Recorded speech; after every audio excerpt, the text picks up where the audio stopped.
quando você sente o seu marido frio, você começa a perceber alguns comportamentos que antes não existiam. Alguns comportamentos que antes eram comuns e agora não são mais. Por exemplo, se o seu marido antes ele chegava lá no trabalho e ele mandava para você um oi, cheguei, bom dia, tô aqui. E você ao longo, né, dos anos aí de casada, você se acostumou com esse oi, bom dia ao chegar no trabalho. E aí, quando você se depara com essa pequena ação deixando de ser feita pelo seu marido, você já tem um ar de estranheza. Peraí, por que será que agora ele não me fala mais bom dia quando chega? Então você vê, é uma coisa que parece tão sutil, só que pra quem tá ali vivendo todos os dias com a pessoa, todos os dias acostumada com isso, quando isso deixa de existir, você começa a prestar atenção e fala, opa, acende um sinal de alerta de que algo ali tá estranho, algo tá diferente na relação. O que a gente confunde? A frieza sendo o motivo, o nosso casamento, e essa frieza tendo um outro motivo, uma outra razão. Só que o que acontece no casamento, a gente acaba confundindo. A gente acaba achando que essa frieza, ela sempre é relacionada ao casamento. E aí a gente deixa de olhar para as outras possibilidades. Porque a vida, tanto do homem quanto da mulher, não é só o casamento. A gente tem outras áreas também que a gente se preocupa. Então as pessoas acabam confundindo muito isso. Acabam confundindo uma frieza devido à insatisfação conjugal, né? A uma frieza relacionada a outros assuntos. Qual que é o benefício da gente encarar de frente essa frieza do marido? O primeiro benefício é você conseguir tratar o problema ali enquanto ele é pequeno. Por quê? Porque quando você está falando de uma frieza do marido, você precisa descobrir ali o que está acontecendo. Você precisa, além de ter essa sensibilidade de perceber, entender o que está acontecendo. Então, quando isso começa, esse é o momento. Não dá pra deixar a situação ficar incontrolável e você ficar tentando supor o que tá acontecendo e deixar ali, ó, o leãozinho crescer, até uma hora que você não consegue mais domar, você não consegue mais controlar essa frieza, você não consegue entender o que aconteceu. Então, o melhor momento pra você fazer isso é quando o negócio ainda tá pequenininho, quando a frieza ela acabou, você começou a perceber esses sinais. É esse o momento. E isso vai ajudar também e vai evitar que esse marido, por não ter ali dentro do relacionamento você como uma companheira de verdade, entendendo ali o que está acontecendo com ele, isso evita que o seu marido ele procure e que ele busque isso fora do casamento. Tanto em relações extraconjugais, quanto em vícios, né? Quando você para pensar no casamento, você vê que são duas pessoas imperfeitas, duas pessoas que têm sim defeitos, mas são pessoas querendo uma ajudar a outra. Então, essa é uma oportunidade de você fazer essa ponte, de você pegar esse momento e usar para realmente ser uma companheira, para realmente entender o que está acontecendo ali nesse casamento, o que está acontecendo ali na cabeça do seu marido. Um erro muito comum que eu vejo que as pessoas cometem quando o assunto é a frieza do marido. O primeiro problema é achar que o problema é você, achar que o problema é o casamento, achar que o problema é a relação. E esse achar é o problema, né? Esse supor é o problema. Quando você não para realmente entender o que está acontecendo. E aí, quando você faz isso, você acaba cobrando dele algo que não tá relacionado, sabe? Ele tá com aquele problema, ele tá com aquele assunto paralelo. E você acaba cobrando uma atitude dele frente ao casamento, uma postura diferente, sem saber a fundo ali como que você pode ajudar esse homem. A melhor forma de servir é ouvir.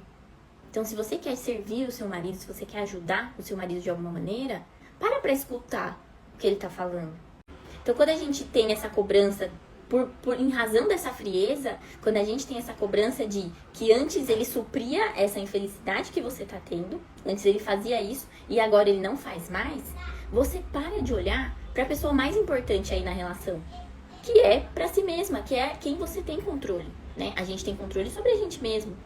Então, uma vez que você não olha pra si, uma vez que você percebe que a sua autoestima tá baixa, que você tá sem autoconfiança, que você tá começando a desconfiar das coisas, será que é pra ele que você tem que cobrar? Será que é dele que você tem que cobrar? Então, esse é um erro muito comum que eu percebo. viu o marido frio, mas não para analisar se esse mínimo aí, ele tá sendo feito. Porque pra gente se relacionar com o outro, a gente tem aquele velho ditado, né? Pra gente ter um casamento, a gente não pode ser 8 ou 80. O 8 é aquela mulher que ela se anula pra tudo, né? É aquela mulher que ela deixa de viver pelo casamento, ela deixa de viver pelo marido, ela deixa de viver e ela começa a ter uma baixa autoestima muito forte. E ela fica muito dependente emocionalmente desse marido. E tem uma hora que esse marido, ele começa a se sentir muito cobrado na relação.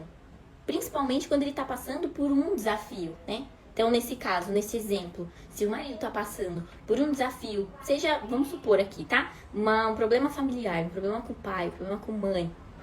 Se ele tá passando por isso e ele tem uma esposa que tá dependente emocionalmente dele, e antes ele conseguia suprir essa dependência emocional, agora quando ele vê essa atenção aí dividida, ele começa a não conseguir suprir. Entendeu? Mas não porque ele não ama mais a esposa, não porque ele tem outra mulher, não porque o amor acabou. Não é por isso. É porque agora ele não consegue suprir essa dependência emocional que antes ele conseguia. Tem esse 8 e tem a mulher que ela é o 80, né? É aquela mulher que ela começa a ter uma autoestima tão grande, tão alta, tão inabalável, que isso acaba atrapalhando a relação. E quando isso atrapalha a relação? Né? Vocês podem até me perguntar, Carol, mas isso não é bom? É bom até a página 10.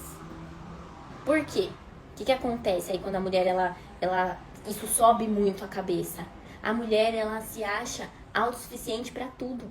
E aí ela começa a se questionar, pra que eu preciso de um marido? Segundo erro, é querer saber algo que nem ele sabe. Quantas de nós, quantas mulheres também eu já não ouvi falar que estavam com um desafio aí no casamento, na vida pessoal. Na verdade, essa mulher, ela nem sabia qual era o problema dela. Era uma confusão tão grande, né? A gente fala que é a famosa crise existencial. Você não sabe nem quem você é, nem pra onde você tá, nem onde você tá, nem pra onde você quer ir. E aí, se você cobra isso do seu marido, não, mas o que tá acontecendo? O que você tem? O que foi? O que é? E se nem ele sabe, tem uma hora que ele vai olhar e vai falar, bom, cadê o problema? Onde tá o problema? Eu acho que o problema é você. Outro erro comum que eu vejo também é quando você percebe que, o problema ele não é esse. Eu tô vendo que ele não tem nada com a família, não tem nada disso que você falou. E aí você começa a ir pra aquele outro lado, que é o que todo mundo teme. Será que ele tem outra pessoa? Será que o meu casamento ele tá à beira do divórcio? Será que ele não me ama mais? Será que ele quer ficar solteiro? O que será? Será que ele cansou de mim? Um erro comum é não observar isso também, tá? Porque quando a gente fala dessa relação extraconjugal ou de querer divorciar, quando o marido ele tem certeza, né?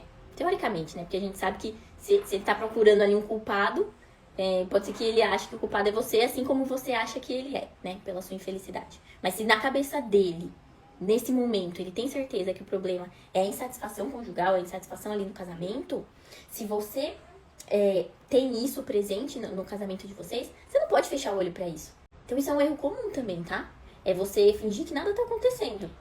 Você não observar os outros sinais. Então qual que é o jeito certo? Se isso estiver acontecendo, observar outros sinais dentro do casamento. E quais são esses sinais? Então, vou falar aqui pra vocês. Além da frieza, esconder celular. Além da frieza, bloquear tudo com senha. Além da frieza, grosseria, ignorância, arrogância. Além da frieza, um homem que antes chegava no horário, não chegar. Por motivos que cada dia tem uma desculpa. Desculpas deslavadas. Então, tudo isso são sinais para que você perceba que aí sim tem algo diferente. Tem algo estranho acontecendo realmente no relacionamento. E aí você fala, Carol, tá. Então, agora eu entendi o jeito certo de observar se o sinal é esse mesmo. E como que eu faço para reverter isso? O cérebro do homem, ele funciona diferente do cérebro da mulher. Por quê? O homem, na época das cavernas, ele era o responsável por alimentar a prole, por caçar, por explorar outras regiões. Se acabava o alimento numa região, ele ia para outra. Então o homem, ele trouxe no cérebro dele, desde lá da época das cavernas, durante a evolução, ele trouxe ali o cérebro primitivo. Ele tem ali dentro esse instinto de caça, esse instinto de explorar, esse instinto de conquistar. Se esse homem começa a ver que no casamento dele não tem mais nada a ser conquistado, esse homem, ele dá um jeito de buscar essa conquista em outro lugar.